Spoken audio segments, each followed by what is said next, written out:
All right. What's up, everybody? I am super. I didn't hear that, Jeremy. Did you clap? Oh, you know what? These quality mics that we have suppress the clap. They're so So good you can't hear my house music in the background. Oh, yeah, I know, great. I know. I can't hear your house music, anybody who knows Jeremy Forcier knows that he's always got the tunes going 24/7 all the time. Uh, so this is a call to interview one of the top mortgage coaches of all time. I think this is the 108th or the 109th time that I've Crazy. interviewed you. And I'm not Wow. exaggerating, by the I way, know. everyone. There's a whole Jeremy Forcier playlist in our YouTube channel. And this is a seismic shift in real estate. Like it's a big deal. The NAR settlement and the changes that is going to make in real estate, it's going to be a real challenge for some people, and it's going to be a massive opportunity for some folks. So Jeremy, first of all, how are you doing in the market right now? Like how are your apps up? How are your loans up? Like what's it like in Santa Rosa, California right now? Yeah, it's a total mixed bag. So, from a funding standpoint, we've had great months, great month last month, great month this month. Looks like next month projected to be really good. So, $10+ million in fundings, 20+ loans funded per month, per my personal production. But it is a mixed bag. It does feel like you don't know exactly what you're going to do until you're in the last week of the month. Inventory is still really, really, really tight. And the good news is in Santa Rosa, California, where I live, just this last week, we had 52 homes come onto the market, which is 2.5 times what the average has been over the last 18 months. So it looks like we're having some nice little spring pop inventory come onto the market. So that is a good thing. But yeah, people are still having to compete. There's multiple offers on any type of house that is attractive in any way, shape, or form. I think that realtors that know what they're doing on the listing side are pricing them aggressively from a little bit lower than what they could be priced at standpoint. And it's creating tons of interest. So yeah, but we're really blessed, man. We're busy, all things considered. We have a lot of transactions going on. I will say that every time you see interest rates just take a little bit of a spike up, we do see less leads come through. And that's just, I think, a function of the market of people going, ooh, I don't know, should I? And then they hear in 2 weeks that it went down 0.3%, and they're not even focused on the actual rate, by the way, or the payment. They're just uneducated, and they just are making an emotional, like, ooh, I don't know. But we have lots of people pre-approved, lots of activity. We're definitely crushing, like, as far as that goes right now. But it's a mixed bag. We're doing great, all things considered. And I'm super, super lucky. Cool. Well, I was just this week. I got home on Wednesday, but since Sunday, I've been in Scottsdale at the Housing Wires gathering event, and there were 700 executives. Half of them were from the real estate industry. CEO of Keller Williams was on stage. Half were mortgage. CEO of Rocket was on stage. This was a slide that I thought was pretty cool, pretty interesting. It really validates what you're saying, Jeremy. Like, guys, look at this. This These are the past 3 years inventory. This is what it used to look like before the inventory crisis, and look at where we're at. And from what Jeremy just said, it's even better. So we are seeing an improvement in inventory, which is it's good. Spring home buying season, Yeah, and it looks like it's a better spring home buying season than we've had since 2019. for sure. Uh, so NAR hits, Yeah. this settlement hits, and then I don't know if you saw today, Berkshire Hathaway settled, and so the change is happening. Like it's not a question of if it's happening; a change is happening. What the exact date is, TBD. But I think it's safe to assume that buyers agents will be delivering some type of a presentation Yep. to all their buyers. They will be getting a signed buyer's agreement, and they'll be negotiating their comp. Yep. What, and here's the title of the call.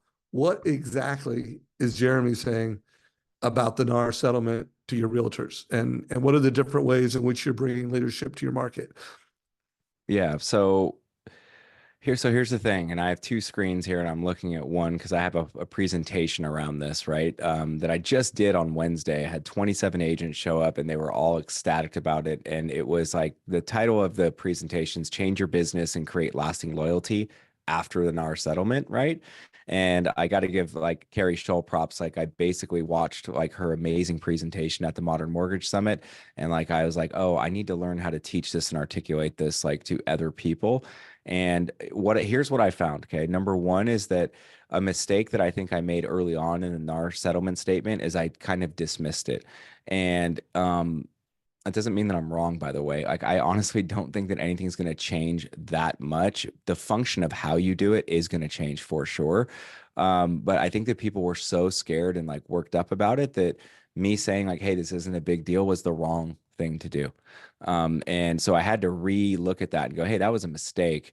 And I came up with like a buyer's, here's like the buyer process presentation. And I think the reason why we're also afraid, I'm talking as a realtor, buyer agent now, right, is that you just haven't had to do this like ever for some of these people. They haven't had a professional buyer presentation. They haven't had to go through and explain like what all the different costs are, including their commission, right? And how they get paid. They just have never had to do it. So when you haven't had to do something, the first time you do it, it's scary, right? It's like, it's nerve wracking. And so I went through and just came up with, really simply is that every single, just like we do a total cost analysis, like they need to do a buyer needs analysis with every single client, like professionally.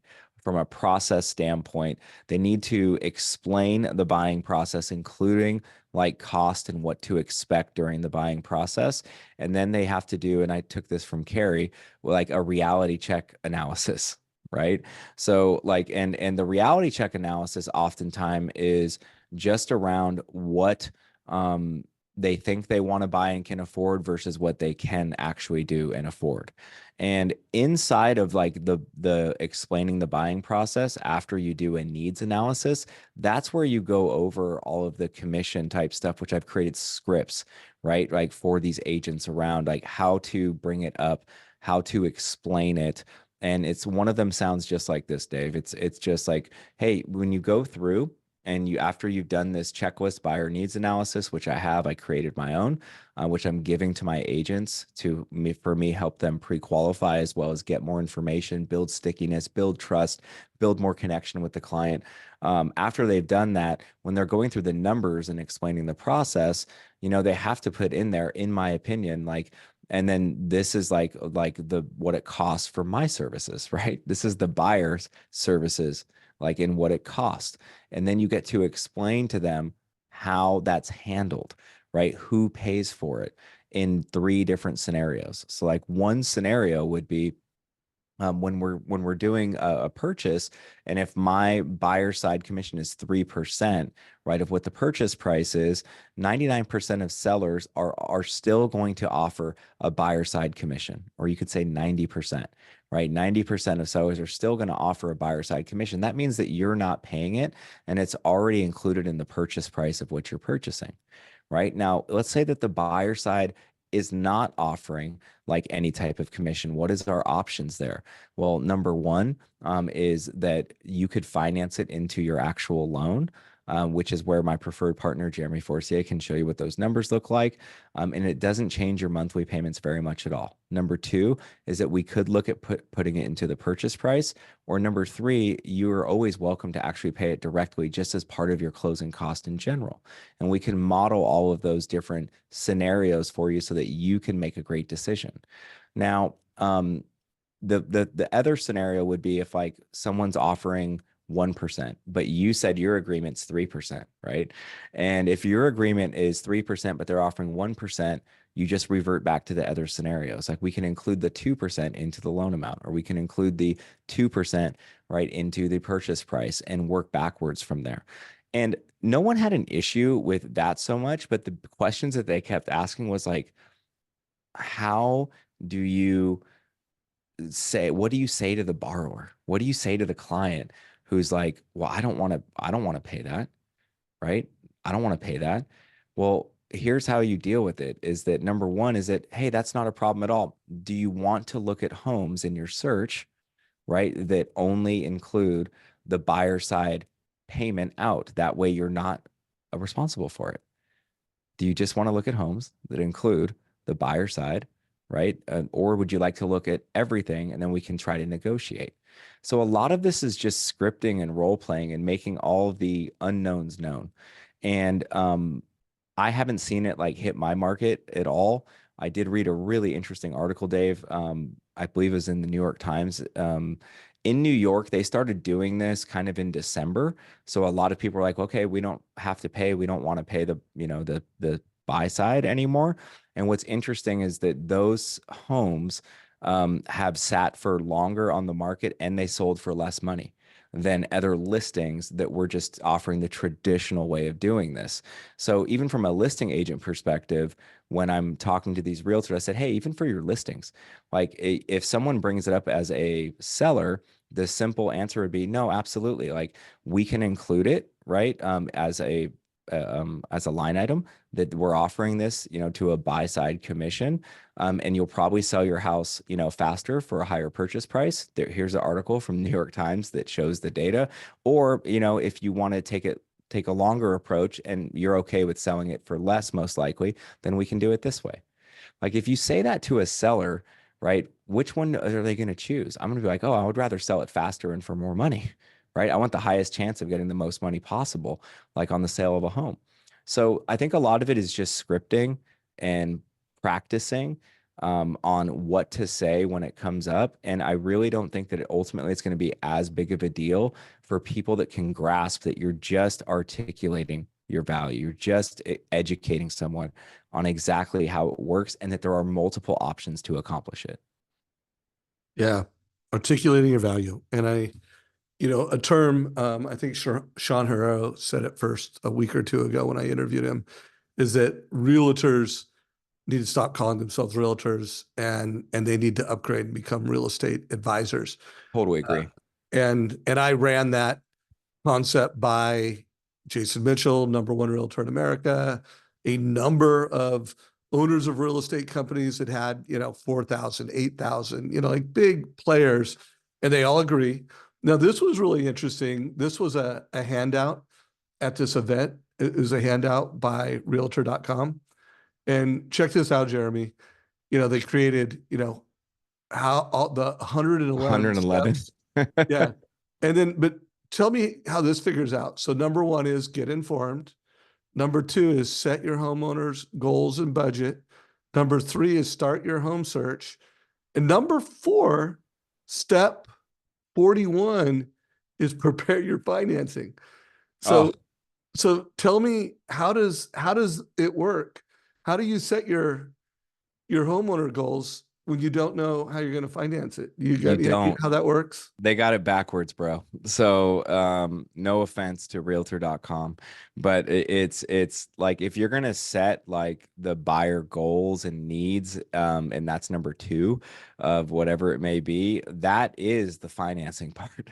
Like you have to figure out like how the money's all gonna work up front. So let me give you a great example. So like on this buyer needs profile, oh, Dave, you're gonna say something? Well, I want to insert a really quick takeaway I had from all the meetings I had with realtors, that the real estate industry has two major blind spots because they're trying to drive their agenda, the real estate Yep. agent first.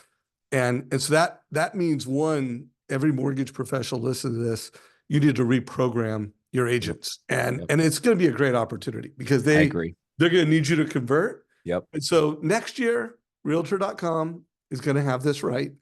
But this is a massive opportunity for everybody in the Totally. business. And then the other big takeaway, Jeremy, and I want to get your take on this, is that when I went around and I've been doing this for like a month. I've been asking realtors, buyers agents, what's your value prop? I've been asking, people that lead hundreds and thousands of realtor, what's your value prop? And they all have a common theme. One, I'm a local market expert. They say that 10 ways to Sunday. I'm a really good negotiator. They say that 10 ways to Sunday. I got pocket listings. I have this great group of people. There's 111 steps and I manage them for you. But you know what they don't say? They don't say, I'm going to help you build wealth Right. faster because of my Exactly. advice. And I'm gonna help you achieve financial freedom faster. And Yep. if you have kids, I'm gonna help your kids create a home ownership plan. Like one of the most powerful, no, the most powerful reason to own a home, which is financial freedom and a roof over your head, all at the same time. They don't talk about that. Yep. What are your thoughts on that, bro? I mean, my thoughts are I'm in alignment with you. Like, I don't want to say obviously, but yes, it's obvious to me. Like what's interesting is that basically what we are going to be educating our realtors on, you guys, is just saying the same stuff that most of us do that are advisors, right? Is that we're going to become like we have an opportunity to become closer partners with these people because we're going to speak the same language for the first time ever. I've always felt, Dave, that, and I still feel like this, that we're in the same industry at the end of the day. We're in real estate. We might have slightly different functions on what our end responsibility is, like from a financing standpoint and then a contract standpoint. But the reality is we're in the same exact industry, right? So why is it so different that we always talk about wealth accumulation, maximizing tax deductions, like strategy on how to build wealth using real estate, et cetera, and they don't ever talk about it? The closer that we can come together and start saying the same thing, the more powerful that we're going to be together. And that's what this presentation that I created was really about. It's ironically teaching them how to pre-qual people and ask better questions at the end of the day. If I was going to oversimplify it, like that's what, I mean, I'm looking at the buyer needs profile right here, and it's like, it asks them straight up, like, what's your desired monthly payment? What's your annual income? By the way, when I presented that live, everyone got silent and I paused just like that on purpose. And I go, you guys okay with asking that question? Right? You got like, and everyone was just kind of silent. I go, listen, I know you haven't done it before, right? It's uncomfortable, but let me tell you, it's really easy. No one's going to do it, like take offense to it.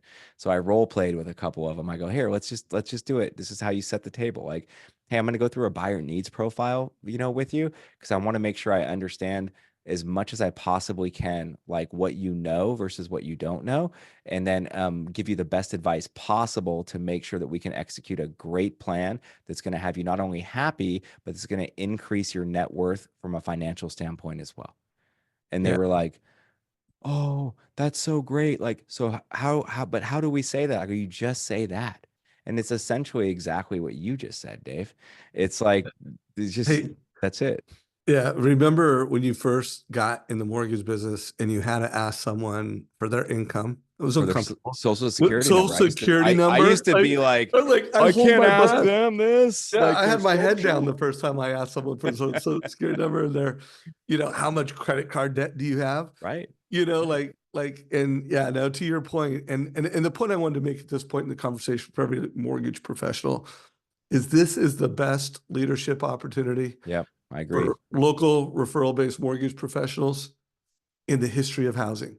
And so Jeremy, or by the way, are you going to share any of the stuff you're talking about? Or are you just Yeah. going to, yeah? I'm happy to give it to you. Absolutely.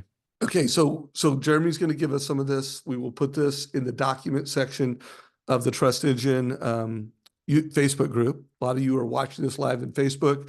If you're watching this in YouTube, we'll have links. So there'll be show notes down below. We'll have links.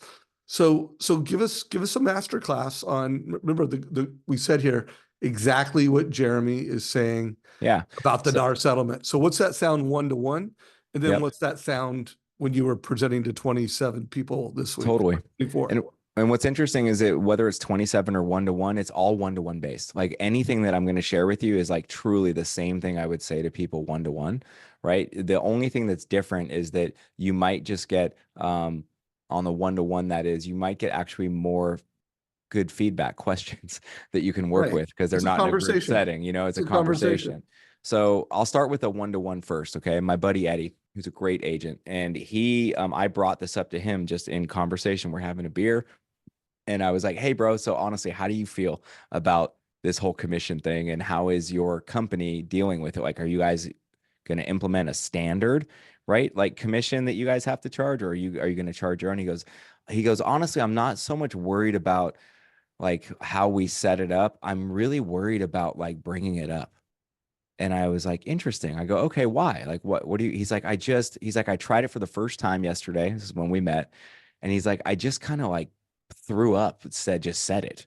right? Like, he's like, I'm just trying, right? He was like, hey, I don't know if you've, heard about the NAR settlement, and like, we have to like disclose like how much we charge like on our side. And he's like, it just sounded so awful. Like when I said it, and he said it just like that, like what I just said to you. And he goes, what do you think? I go, yeah, you could definitely say it like a little bit differently than that. And he was like, awesome, man. Well, tell me like how, like, what's the wording around it, right? And so you get to go deeper with your partners on that. The words that you use matter, even if they say the same thing, right? The words that you use matter, even if you're saying the same thing. So I think a really simple way is to bring this up with someone of like, hey, just so you know, before we go in, like how you can talk about this to a client, I think you should know what the solutions are first, right? So you should get educated first on what the solutions are if this does come up. And so let me show you. And I walk them through an example that I've created in a MortgageCoach total cost analysis of like, here are the 4 different ways that this could go down with a sample TCA. And I'm happy. Is it okay if I share it, Dave, and walk through it? Of course, it's okay if you All right. share and walk Well, us through it, because I just that's want to what it's make about. sure. Exactly what you're saying, exactly what you're showing. All right, And I cool. just want to put an exclamation mark. And it's also how you say it. And that's why Jeremy's talking about role playing and practicing these things. And never been a better leadership opportunity for mortgage Yep, coaches specifically, totally. because you have a platform and a tool. Jeremy, I was talking to one of the country's top producers today, and he was talking about Mortgage Coach and how in the past it they thought their workflow was faster and Yeah. easier. Um, could you just speak to how Mortgage Coach saves you time, or what you think of the overall workflow of Mortgage Coach? Oh, dude. So I'm going to hit stop share for a second. You guys see my face when I say this. So it undoubtedly saves you, it saves me 50% of the time with the client. 50%. Okay. There's no question, because you can educate people by sending them a link with a video embedded in it. You can predict what they're going to say, because most people say a lot of the same stuff, same questions. So if you can predict that, you can preempt it with your solutions to what their questions are. You can answer questions before they're asked, so you can prevent them from creating like a false narrative, right? Or being scared of something. So I love it because number one, it only takes 3 minutes to make one of these things, you guys. Like if you're not making them every single time, just do some reps. Like make sure you make a goal of doing 1 TCA a day. Like a TCA a day keeps the bills away is one of my sayings for my loan officers. Like, and you'll just get better and better and better at it. And then it saves so much time, because you can send that out and you have to articulate it to the client, by the way, and the realtor. I explained to them that, hey, I'm going to send you like this link, right? That's going to be basically a report with different scenarios on it that I'm going to walk you through. That way you can process it all on your own, and then you can ask me really great questions. It's most likely going to answer a lot of like the questions you don't even know to ask when you're looking at it. So I'm influencing people even up front with like, you're going to get this. This is going to be educational. It's going to give you the opportunity to process it without any pressure, like of you having to think you need to understand it all with me sitting in front of you or us on the phone. There's lots of dead space, and people love it if you just set the stage right. Right? Just like take a look at it. It's going to give you great information. Then you can ask me great questions. We can hop on a Zoom. We can share screen. I can change any of the numbers. I can answer absolutely anything you'd like. So it works really, really, really well from a workflow standpoint. Now, that's kind of pre-transaction, by the way. Like in transaction, it saves me 75% of time, I think, when you're talking about rates and locking, et cetera, because you can outline all the different options that are available right there. You can give your recommendation. I always say, hey, this is what I would do personally in this scenario, but there's no right or wrong answer. It's whatever you feel is most comfortable. So you're allowed to influence them as well without that making them feel like they need to pick something. And you're still giving them an opinion. I have an opinion. I'm an advisor. If I'm an advisor, I need to give what my opinion is on the advice being had, but you're also giving them the freedom to make the choice of whatever you want that's on there. So it saves me a tremendous, I'd say 50% of rate payment questions, right? Which is really like the big crux of everything. It saves me so much time. And then I interviewed a movement loan officer there today. By the way, I'm going to put the Carrie Scholl down below. And then I interviewed James Allen. He's a top producer with movement. And when I asked him why he started using Mortgage Coach, he's like, so instead of only showing rates and fees, I'm showing net worth. Yes. And I believe that with this NAR settlement, being able to show the net worth growth of Yep. whether it's owning versus renting, whether it's moving up, whether it's different options, and being able to show that net worth feature, that's going to be a more commonly used Dude, I feature. totally agree with you. Okay, cool. We'll get back to where you're at. I didn't mean to sideswap you. I just wanted to get your take on that. Quit your bragging and side slapping. So let's take a look at this real quick. So I'm going to share my screen and show you the presentation that I put together. Now I'm using this in one-to-ones and one-to-many. Okay. So this is an example of, and I had a real estate brokerage actually ask me to do this. They said, hey, our people are so freaked out because we called a lender, right, and asked like, hey, can we finance this? Like, what can we do? Like with the NAR settlement, and the lender actually said, hey, that's not like what we deal with. Like that's something you guys have to figure out on their own. And I was like, dude, that person like dropped the ball. Like they had a good opportunity there. So they asked me, they were like, hey, is there any like direction on this yet on like if stuff can be financed? And I was like, oh, absolutely. Right. They asked me to come in and talk to their agents. So this is something I created for them originally. And then I've been using this one-to-one as well, and I can manipulate all these numbers. So really simply, I explain here that, hey, there's 4 ways that this is going to happen, and they're represented in these 4 columns, right? So the first column I'm showing here, these are all $700,000 purchases originally, okay? $700,000 purchase price. And the first one I titled 700K with a seller paid. So I'm explaining to them that this is just exactly how it works right now. This isn't all going to go away, right? There's going to be plenty of people that are going to understand the value of offering a buyer side commission. So if that happens, this is just a normal transaction, right? 6.9%, the payment's 5132, and their cash to close is 83,452 with title and escrow, et cetera. Really simple. Now the second column is, hey, what if they're not offering a buyer side commission? And it's really simple to show the borrower that, hey, that's okay. You need to know this moving forward is that we can just increase your loan amount. So I'm showing them here that the loan amount is increased by the amount of the commission, right? That the buyer side commission is. So in this scenario, your loan amount would just be 651,000 instead of 630, and your payment would be 52.75 and 65 cents. Like it's really that simple. It's a difference of about $140 a month when you look at it side by side. So it's $140 a month. And I think that's a much better deal, Mr. and Mrs. Borrower, right? Rather than you just paying all that cash out of pocket, because we have to make sure that you're going to leave enough money for emergency funds, other investments, fixing the property, et cetera. So if that comes up, this is one way to do it that's really easy, okay? Now, the third way would be we could increase the purchase price and offer $721,000. Now, if we did that, your payments would be $52.86 and 74 cents, and you'd have about $85,000 total cash out of pocket. So when I'm teaching these agents too, that you're showing them all the options, but you're also showing what doesn't make sense. Like as an advisor, you could do this, but it doesn't really make sense because you're bringing in more cash to close and your payments more than these other 2 options, right? And then the fourth option, of course, is you can always just pay it 100%, yourself through the closing costs, through the title company. If you chose to do that, that would keep your loan amount exactly the same. That would keep your payments exactly the same at 5132, but you're coming in with cash to close of $104,000. So this is a really simple, and I have a video, of course, that explains all of this embedded in it. This is a great training tool that we can all use with our agents. Pull that back up. So guys, yeah, this is there's a couple go-to mortgage coach experiences, this being one of them. And here's the deal, like scroll to the top real quick. It's branded. It's got your information. You can, share it. It can be printed. Go down to the bottom.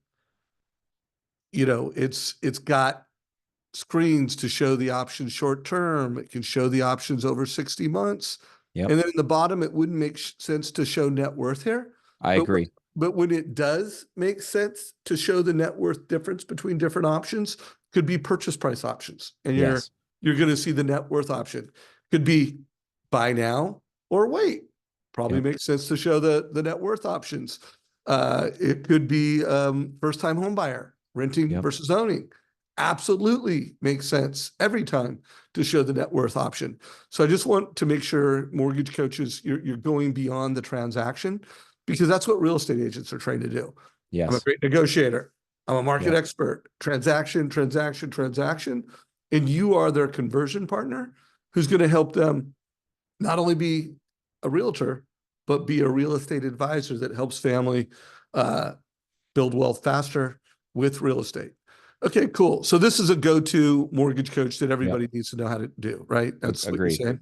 Yep. 100%. Are there any other TCAs that you're just kind of go to during the NAR period where you're using them, whether it's one-on-one or you're doing many Like like specifically for NAR, no, that's my go-to just for like the whole commission aspect of the realtor side of things. I do though, let's keep in mind, and I know I've said this probably on 104 out of the 108 interviews that we've done, but I always include the real estate agent, right? Like on my TCAs to the borrowers. Like, and so if you want agents to be educated faster and to be put in the loop faster, make sure that you are educating them by including them. Include them on the stuff that you send so that they can see what you are telling your borrower, right? That way that they can actually understand and be a partner to you as well and see what are the options that you're presenting, how are you presenting them so that they can help bridge that gap as well. Now, another, there's a couple other go-tos I have here, so I'm going to click through and see what the next one is. So this one is something that I'm doing right now for that we should all be doing 100% of the time. If someone's getting pre-approved and they don't know exactly when they're going to buy, right? They don't know exactly when they're going to buy. That's 50% of my pre-approvals. They're like, we're looking if something comes along that we're really interested in, but it could be, 3 months, 6 months, 1 year, 2 years. Like they just don't know. And so I always still take the same time with those individuals. And what I'm going to show you here is the video. Let me get out of it. This is like a, higher end buyer at 2 million. And what I showed here is a big range of interest rates, if you notice, right? 7.375%, where I was on the day that I did this yesterday. 6.875%, 6.375%, and 5.875%. So what I'm showing them here is that, hey, because we don't know like when you're going to purchase exactly, right? I want to show you just a really wide range of interest rates and educate you on how every 0.5% of interest rate, when it moves down or up, how that impacts your monthly payment, and you're qualified for all of this. But that way you are prepared whether you find a place right now today or you find a place in 12 months from now, and we'll always redo any of these, options for you whenever you do find the exact place. But I'm just going to educate you on like, how does interest rate movement affect your monthly payment? It's not something to be scared of. It's something to be educated about. And then I just walked them through it, right? That basically your payments at 7.375 or 11,050. All the cash to close is the same on all of these because it's just nothing changes with the closing costs. And you used to do kind of 2 points, 1 point, 0 points. And then the third option was the date the rate, marry the house. Yep. I mean, I can see how you could kind of pivot this to Still that. have that, still got that going on too, man, on this one right here. So I'm still doing that too, right? Like here is like, the 2 points. Here is a 1.0 buy down. Here is a higher interest rate, right, with a credit. And then here is the future refi. So these are all go-tos that I do every day. All of these I did yesterday for clients, right? Like, so absolutely. It depends on this. Remember, context is everything. The title of this is exactly like, what am I saying right now? And it depends on the context of the client. This client, the context is, I have no idea when I'm going to buy. How do I estimate what my monthly payments are going to be? Right. Oh, well, let's do it. Let's show you. Like, It could be 5.875 if you wait a year and a half, maybe. It could be 6.3, it could be 6.8, it could be 7.3. It's giving people the right context of whatever it is they're saying their concern is, or what they have questions about. So I think that this is a really good go-to TCA when you're looking at someone who doesn't know exactly when they're going to buy. A mistake I used to make a lot, Dave, and I'll just stop sharing for a second, was when someone was in that scenario, yes, I would show like the 1.2.3, like, or whatever, but then all of a sudden they're like, oh my God, that one looks really, they were focused on the wrong thing. That one looks really expensive, like compared to the other one. Well, their timeline is like TBD. They don't even know. And I realized that, like, okay, like I don't necessarily, I'm educating on the wrong thing for the context of that client. That client is just wondering if rates go up or if rates go down, like how does that impact my monthly payment?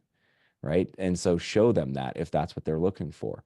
Now, on some of these other ones, like, and I'll share my screen again here, is, here we go. This one was one from today. So this is one that's live and in contract on a property. And the difference here is showing like options that are available right now.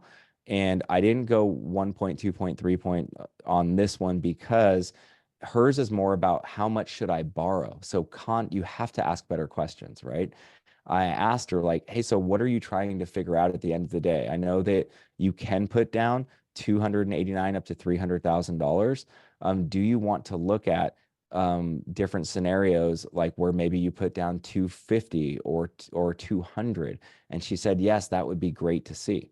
So then I showed her, like, here's what your payments are if you put 150 down. Here's what your payments are if you borrowed 200,000, right? They're, about $332 a month difference. Here's if you borrowed 250,000 instead of 150,000, this is what your monthly payment is. So this tool is really just being used to educate. And the only way that you can like really influence someone and build some trust and whatnot without fear, by the way, is by eliminating the fear, find out what their context is. And I'm going to keep giving Carrie Scholl shout outs here. She said something that really stuck in my head in her presentation that was like, you have to learn to isolate the objection, isolate it, like figure out, because an isolated objection may not even sound like an objection to you, right? But you have to figure out how to isolate it. So in these scenarios that I just went over, I'm isolating what the potential issue is, the block for the person on what they should do. So then I can give them great advice and advise them on these are what your options are, and this is what I would do. Yeah, Carrie is with is she EXP? I believe so, yeah. Yeah, and has over 400 agents. She's Yep. definitely gonna win in the future market. I put a link down below. I already said that. Jeremy, I just checked it out. She is EXP. One of the features in this interview with James Allen, he's like, hey, when I get the shopper that I know they're going to take my quote and shop it, he uses that feature where he turns off the link. Do you ever use that feature? I didn't even know you could do it. I'm embarrassed to say that. You can turn off a link? Yeah, let me show you how to do it. I'm learning on this as well. Yeah. Well, you taught a lot of some of the best rate shopper options ever. So like this link right here, it's on the preview screen. Yeah.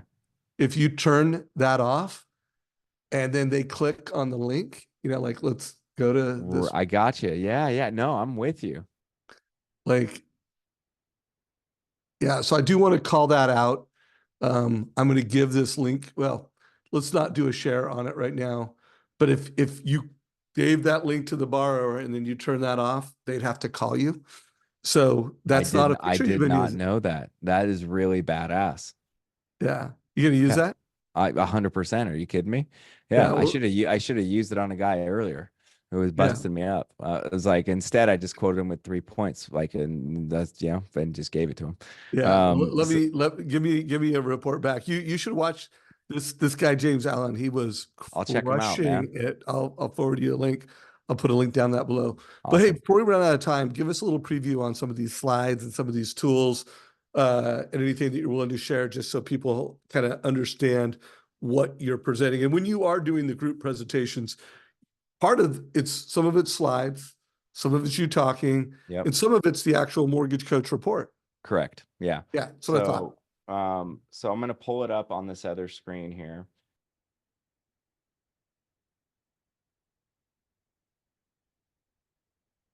Oh, come on. Sorry, guys. No worries. Anybody Technology is so cool, but I will tell you that sometimes I get lost in the technology. I have too many screens now and cameras and all that good stuff. Here we go. Here, Jeremy. This is for this. I got to join from a separate computer, buddy. There we go. I got two of me. Beautiful. Come on in. There it is. Just Cool. don't turn on your mic. All right. So I'm not going to turn that mic on that one. So I'm going to share here though. Okay. So here's what I'm going to show you is this is what it looks like from a presentation standpoint. When you're looking at like what do I want to present to the person? Join with computer audio here. Just continue. Cool. So when I'm going to share this, I'm going to start with the buyer needs profile. Share. Here we go. Let me know if you guys can see this. Yep, Cool. we see it. Awesome. So like this one was a huge hit, right? Where you need to teach people, the real estate agents, like how to interact and script correctly, right? So this question seems so simple, but this is what every realtor should be asking first is, why are you thinking about moving? Not dive right into the purchase price or what do you know about the area, stuff like that. It's like getting more personal and just saying, hey, so why are you thinking about moving? Like get them to talk about why they actually want to do it. The same with this question in desired location, rather than saying just, hey, so, what locations are you interested in? Ask them about like, hey, is there a location, like an area that is interesting to you? And if so, like, why is this important to you? Like, why is it a lot of why questions really, really, really, really work well. Most people start with, hey, when are you looking to move? I always say, don't start right off the bat with like time frame of moving. This is a killer question too, is like, where will you be commuting to? Like, how far will you be driving, et cetera. The reason why I explained to these agents in this presentation why this question is so powerful is that let's say that where I live, someone says that, hey, I'm really interested in looking at Petaluma. Okay, that's where we want to be, Petaluma. And then you ask them like where you'll be commuting to, and they say San Francisco, right? Well, that's about an hour drive, right, from Petaluma. It's also just an hour drive from Rohnert Park, which is like 8 minutes up the road. It's the same exact mileage as far as like time on the freeway, et cetera. So I explained to them that the worst thing that could happen is that if you don't ask this question and then say, hey, I'd like to open up your search to Pengrove, Petaluma, and Rohnert Park, because it's all the same distance, they might buy a house with someone else that they find online on Zillow or whatever, right? Where they're like, oh gosh, we want to go look at this house. And they could buy that house and never contact you because you only have them set up on Petaluma. So asking people more questions is great. Asking them if they're in a lease is really important. And when does it end? You get to open a conversation with them about like, hey, if we found the right house, is like buying out your lease an option or a sublease. That's something maybe you should look into as well. Like getting ahead of it and showing your value on that you're thinking ahead for them is extremely important. Now, I think that they should all ask the desired monthly payment, what their annual income is. Are they putting a down payment down? And this was a script that I had to work on with the agents because they were like, how do you ask that? And I said, it's really simple. When you ask about Lent financing, why don't you simply just say, hey, are you planning to pay all cash for this? Or are you going to be financing some or all of the purchase price? That's a really non-aggressive, non-invasive way of asking them, like, do they need a loan or not? And then I'm literally telling them like, hey, you should ask them about their credit cards. Like, do you have any additional credit cards, things like that? I want to take that into consideration when we're figuring out your monthly payment budget with our lender. And then I'm asking them all to ask the borrowers of like, hey, what's important to you in a real estate agent, right? Like, what's important to you? What are you looking for in a real estate agent, right? And then is there anything else that's important to you that we haven't discussed yet? So these are all basic questions that are systematic that we all need to be using with everyone. Another item that I created that I thought was really, really great, and I made this, Dave, 12 years ago. So I think it's funny that the NAR settlement is like coming all back around, is that this is, it's not showing on the screen. Hold on one second. Stop share and then share again. This one. Cool. So guys, we're getting all kinds of gold. This is exactly what Jeremy's sharing. He is the number one mortgage professional. You still are in Sonoma County, Yeah. number one market leader. Yep. Leads a a very large region for cross country, and you getting the gold. This is what he is saying. This is what he's doing. I'm looking forward to interviewing more top producers around what exactly they're doing and saying. Loyalty agreement. So this, you might not be able to read it too great, but I created this a long time ago. That I stopped using it, but I dug it up out of my archives and I just kind of added a couple things when this NAR settlement happened, because what the agents were saying is that, gosh, man, we have never used a buyer broker agreement. And like, we don't know like what to say in it. And I go, listen, I have this really cool thing called a loyalty agreement. It's like a softer way into a buyer broker agreement. And all it does is outlines all my obligations on Team Forcier, what we're going to do, act as a fiduciary, do our best to provide customer service, communicate consistently and effectively, provide and explain all the financial options, like respond to all inquiries in a timely fashion, blah, blah, blah, blah, blah. And then down here, I have client obligations, right? You have to advise us of any changes in your parameters, like understand that issuing a pre-approval letter is our commitment to you, and we ask for your commitment to us in return. Comply with timeframes needed for a successful, timely close. Ask questions. Never hesitate in clarification or help is needed. Be open and honest, right? Your home and your life are unique to you. Just help us providing solutions and a pathway to success. The more we know, the better we can assist you. And then we ask them to sign it, right? So I started presenting this, Dave, to realtors, and they're like, dude, that's great. And I go, yeah, it's just like an outline of like, these are all the things that like we're going to do, that we discussed, that we promised to you. And all we ask for you in return is your loyalty.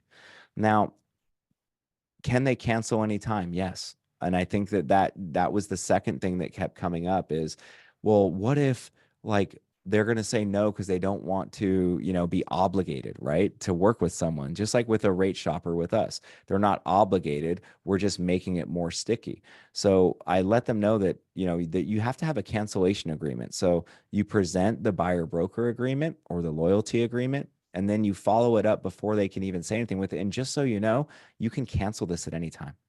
Like if you're not happy with the service that we're providing and you're not happy, or you feel like we're not living up to all these different things, like, we absolutely don't want to hold you hostage. So this is an agreement is canceled at any time. It's just required by law in our brokerage, right? That they know who we're working with, as well as other people that we're showing homes know that we're working on your behalf professionally.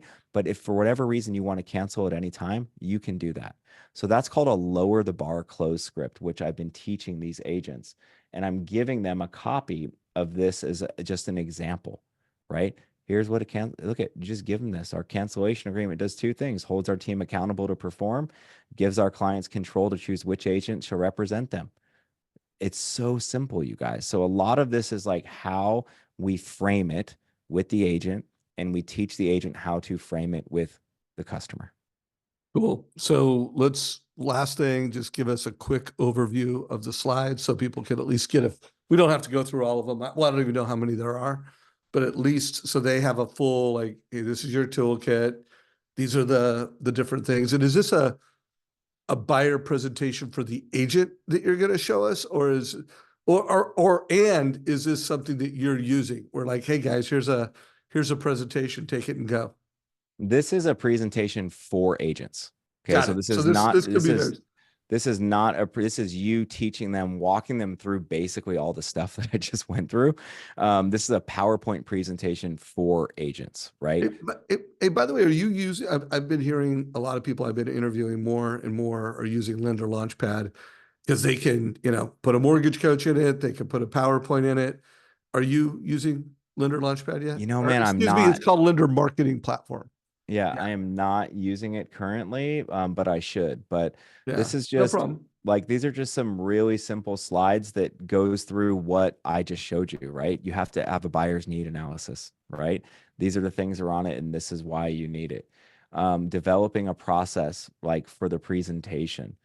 This one is ensuring financial readiness, making sure that people understand what the difference is between a pre-qualification, a pre-approval, and a credit-approved borrower, right? So we're just putting in all of the information they need to know in this, and then we're making it really, really clear to them, like how you have to have a process to earn commitment, right? Is that you have to show them what all of your value is and learn to ask like commitment type questions. So an example of a commitment type question would be like, hey, now that we've discussed like all of your needs and everything that you're looking in the ways I can support you, like, do you feel like I would be the right person to represent you in your home, in buying your home?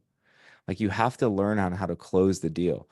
I think a big issue, Dave, that we've all had in real estate on the realtor side is that they have never done that. Like they Right. haven't actually closed the deal. They're just like, hey, I'm just here to help. Hey, I'm just here to help. I'm just here to help. I can open the door for you. Like I can show you an open house, but we have to learn on how to actually ask for commitment. And we have to have a process to earn that commitment as well. So, I referenced the buyer cancellation agreement. I have that in the presentation as well. And that's really the whole presentation is just walking them through what it looks like, what it sounds like, and then offering your help to create one with them that will work for them personally. Love it. And I do think, guys, we need to train our loan officers to have, position us as a mortgage advisor, Yep. position themselves as a real estate advisor. And you may even want to arm them if they're talking to a first-time home buyer with a rent versus own, so that when they refer you, they're not Love just that. referring you as a pre-qual loan officer, they're referring you to is, hey, I don't work with just a loan officer. I work with a mortgage advisor or a mortgage coach who's really going to help you make informed decisions. So I love it. So Jeremy, by the way, do you have 2 more minutes or do you got to jump? Yeah, I got 2 more minutes. Okay, I want to show you. I want to hear your impressions when you see this. Next week, we're launching a new app. It's called the Trust Engine app. And so all the different data signals that we're capturing, and we're not just predicting refi signals, we're predicting move up and move down signals. Like, hey, this is a buyer that looks, someone in your database that looks like they're ready to move up or move down. And we're calling this the Trust Engine app, but I want to get your impressions. So usually within a database, about 1% of those records, there's an opportunity. There's a reason to call. When I showed this to Chris Smith with the author of the conversion code and exactly what to say for realtors, he's like, oh, this is the RTC app. I'm like, what's RTC? Reasons to call. And so you could do it by date. We organize them by priority, like what are most likely to convert. And when you click on it, you're going to get data. Notice that you can email, text, or call, Sick. next steps, scripts, link to MortgageCoach. If an email has gone up in our borrower intelligence platform, so if the borrower is engaged, you're going to know it. Love We it. have all this data, both credit data, non-credit data. We have all this data. And then at the bottom, we're showing, like, hey, this is exactly why we're saying this is an opportunity. And then I think a lot of reasons why loan officers don't call, they don't know what to say. Oh, dude. We've built scripts into it. What?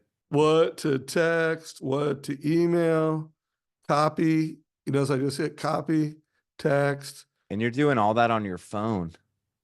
You like that? Oh my God, I love that. Yeah, that's savage.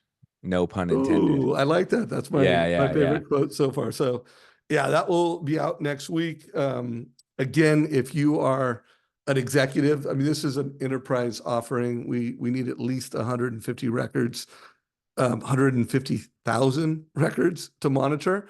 But fill out a demo. We would love to have you check it out. And then I'm continuing to do interviews like this to help you guys get ahead of NAR. This will be in both the Jeremy Forcier playlist. It'll also be in the Get Ahead of the NAR Settlement playlist. So check it out. Any closing thoughts, bro?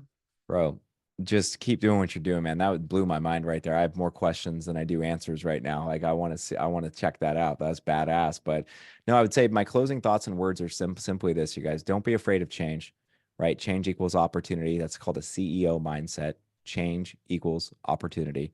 Have a CEO mindset. I think there's like a ridiculous amount of opportunity always.